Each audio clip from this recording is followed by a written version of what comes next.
محمود غزنوی سبکتگین کی وفات سن 997 میں ہوئی تو سلطنت میں خاندانی تنازع کھڑا ہو گیا۔ محمود کا چھوٹا بھائی اسماعیل غزنی کا حاکم بنا دیا گیا، لیکن محمود نے سن 998 میں اپنے بھائی کو شکست دے کر تخت غزنی پر قبضہ کر لیا اور سلطنت غزنویہ کا پہلا باوقار سلطان بن گیا۔ اس نے فوراً اپنی سلطنت کو مستحکم کرنے اور توسیع دینے کا سلسلہ شروع کر دیا۔ محمود غزنوی نے سب سے پہلے مشرق کی طرف توجہ دی۔ اس نے ملتان، سندھ اور پنجاب کے کچے علاقوں کو فتح کیا۔ سن 1001 میں اس نے پہلا بڑا حملہ ہندوستان پر کیا اور راجہ جے پال شاہی کے خلاف جنگ لڑی۔ واحد پشاور کے قریب کے میدان میں جے پال کو بری طرح شکست ہوئی، وہ قیدی بنا لیا گیا اور بھاری تاوان ادا کر کے رہا ہوا۔ جے پال نے شرمندگی سے خودکشی کر لی اور اس کا بیٹا آنند پال تخت پر بیٹھا۔ محمود نے سن 1004 سے سن 1026 تک تقریباً ہر سال ہندوستان پر حملے کیے، جن کی کل تعداد 17 بتائی جاتی ہے۔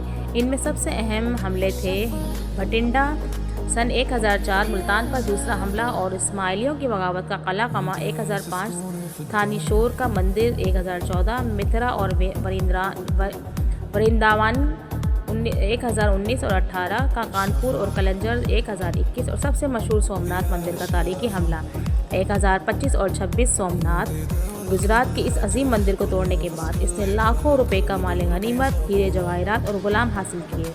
سومناتھ کی فتح کے بعد واپسی کے دوران اسے گکھڑ قبائل اور راجپوتوں نے سخت مزاحمت کی، لیکن وہ سب کو روندا ہوا غزنی لوٹ آیا۔ ان حملوں سے ہندوستان کے کئی بڑے مندر تباہ ہوئے، لاکھوں افراد ہلاک یا غلام بنائے گئے اور اربوں روپے کا خزانہ غزنی پہنچا۔ اسی مال سے اس نے غزنی شہر کو ایک شاندار دارالحکومت بنایا، عظیم الشان مساجد، مدرسے، لائبریریاں، باغات اور کاروان سرائیں بنائیں۔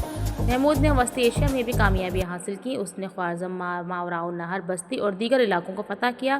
1017 میں اس نے خوارزم شاہ کو شکست دی اور 1025 تک سمرقند تک اپنی سلطنت پھیلا دی۔ اس نے بویہی فاطمی اور قاراخانیوں کے خلاف بھی لڑائیاں لڑیں اور خود کو خلیفہ بغداد کا نائب اور یمین الدولہ اور امین الملا کا خطاب حاصل کیا۔ وہ پہلا مسلمان حکمران تھا جسے رسمی طور پر سلطان کا لقب ملا۔ محمود ایک سخت گیر سنی مسلمان تھا۔ اسے اسماعیلیوں، کرامتہ اور دیگر شیعہ فرقوں کو بے دردی سے کچلا۔